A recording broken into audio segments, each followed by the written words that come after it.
I'm Ian McClean, founder of Flow Group and Greenline Conversations. This podcast has grown out of the chaos that's been thrust upon us, and in it, I share the best of 25 years of helping leaders in business organizations deal and cope with change. So, as you're out there, busy making sense of it all, trying to cope and repurposing your organizations, I'm hoping that some of this will provide some help, some of the time. I'll keep it deliberately short because I know you're busy. Let's dive in.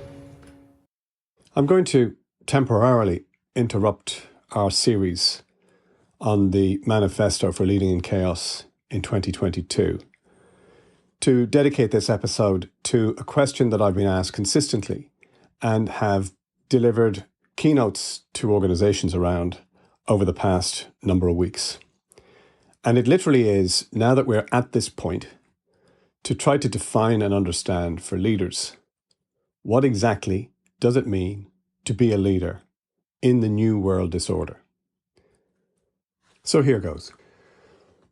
We are living undoubtedly in a historical time. In the future, when we look back, this period will be a strong feature in the history books, for sure. And the only thing we don't know at this point, and we will only learn through history in the future, is what the full implications of the pandemic and its impact will be. It's the most disruption that any of us have experienced, and all of us as a global society simultaneously, in our lifetime. And there are many indicators of the impact of it that we could draw upon. One that just took my attention recently is there's a book called The Body Keeps the Score by Bessel van der Valk, a psychiatrist, which talks about the manifestation of trauma and stress in the body. And it's been on the New York Times bestseller list for 187 weeks consecutively. It tells us something about what's going on in our society and amongst our people. Professionally, at this point, many organizations that I'm seeing and working with are drawing breath, trying to understand what's gone on, what the implications are, what does it mean, and what does the future hold. I'm going to talk about the context that we're currently in and some of the features of it as I see it, the whole idea of leadership and the problem with leadership,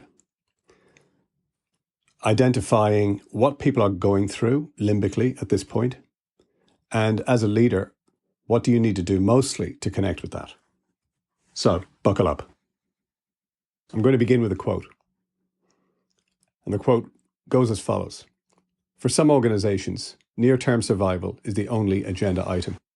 Others, more fortunate, are still peering through the fog of uncertainty, thinking about how to position themselves for when the crisis has finally passed and things return to normal.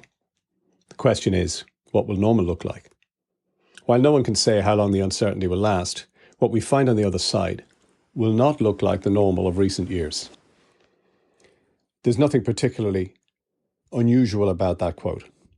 The only one thing that is unusual is that quote is taken from the back end of 2009, at the end of the financial crash. And it's from the managing partner or then managing partner of McKinsey's. Interestingly, that was the last major disruption that we suffered as a society globally. And whilst what we've experienced for the last few years during the pandemic is different in many dimensions to the disruption that we suffered back then, there's one thing from my perspective that's exactly the same.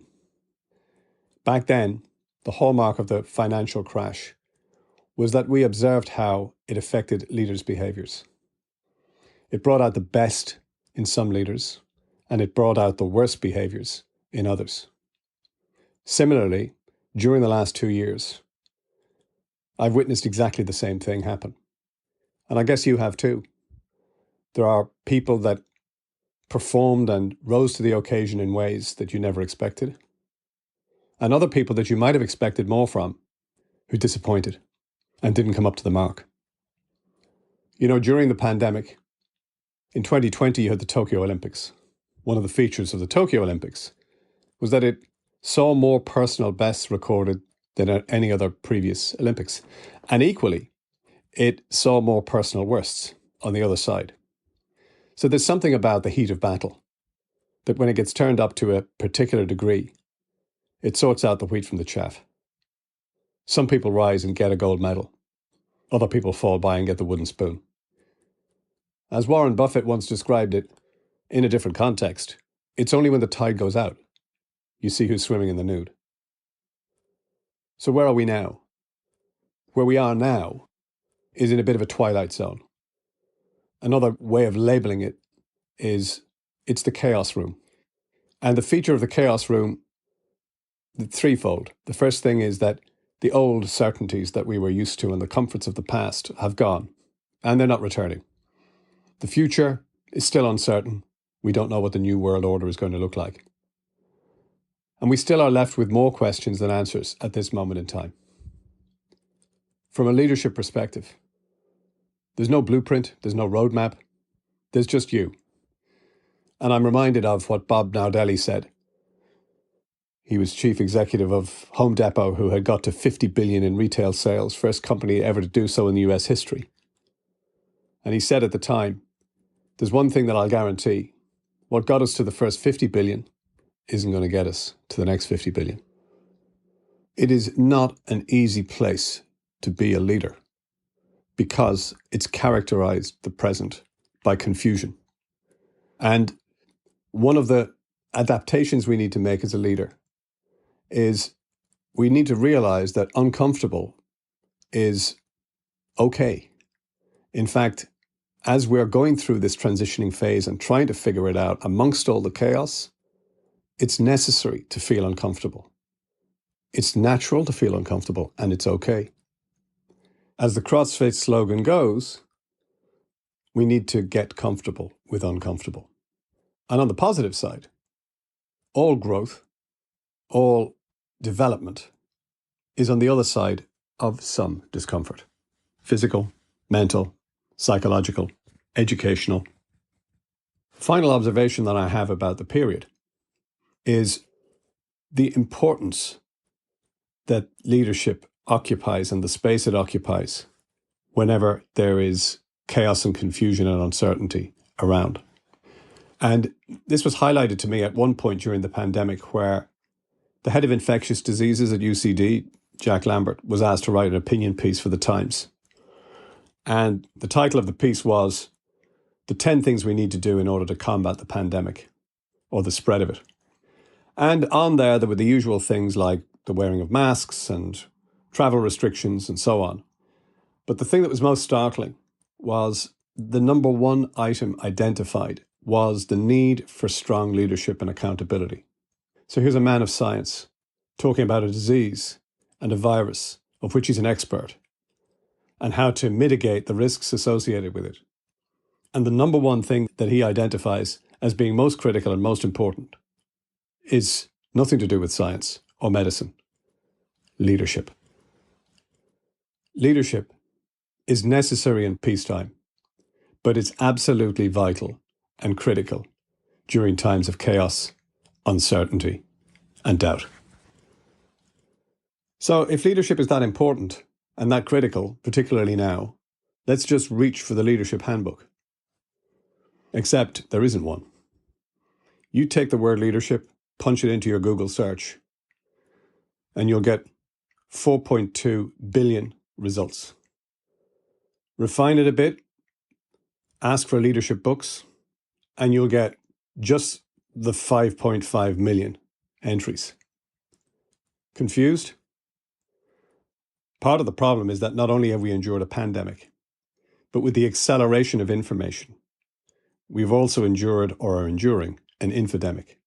And as a leader, you can't possibly keep up or keep pace with the volume of data and information that's being created.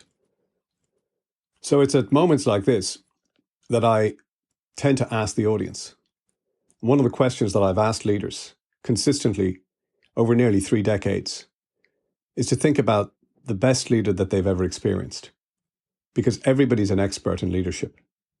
Because we've all had the experience of having had good leaders and having had bad leaders. So we know the difference. So here's the question that I have for you. As you scroll through your Rolodex of leaders that you've ever had in your life, mentors, coaches, people of influence, managers and bosses, and I ask you to identify the person who's top of the charts for you. Who stands out? Who's the best leader you've ever had? Think of that person. And now, having chosen the person, the second question that I have more pertinently is, why did you choose that person? What is it about them that made them better than anybody else? What were their characteristics? What did they do? What were their behaviors, if you were describing it? In gathering all the responses that people come up with, the wild and various, it might seem chaotic, but actually, all the responses typically can be categorized in one of three ways. The first category of response is that the leader was smart, really intelligent, high IQ, high get-it factor, quick in their decision-making, very insightful. That's one category, which I call the IQ. The second is that they were really good at their craft, whether they were coders, whether they were salespeople, whether they were engineers. They really understood the craft of what they did, the discipline that they occupied, and they were able to work their way around it in a very, very skillful, meaningful way. That's the technical side. And the third category is that they created an impact that was both motivational and inspirational for me. And I call that the EQ basket.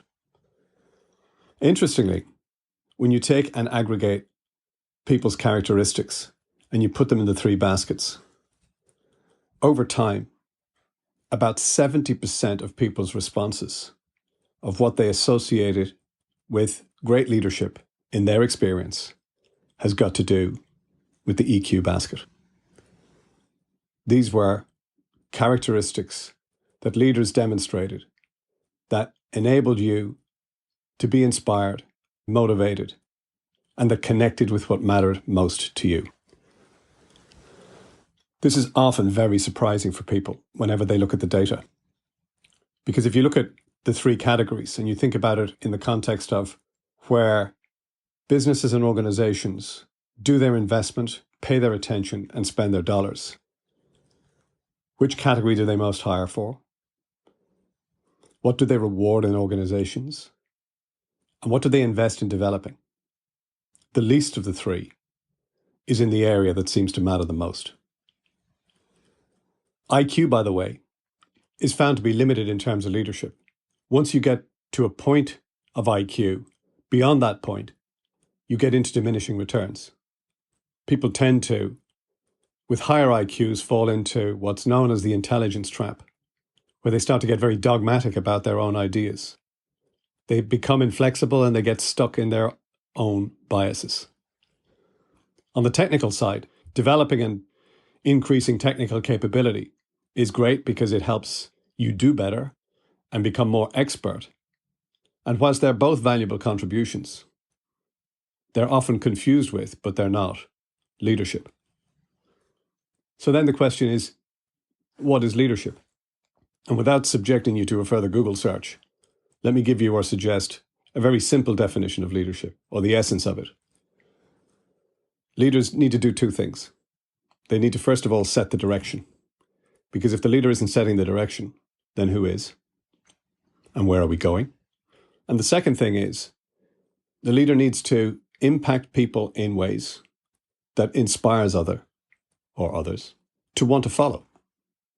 Because leaders are only leaders because of followers. And if there are no followers, then there's no need for leadership. And leading followers is a wholly human endeavor.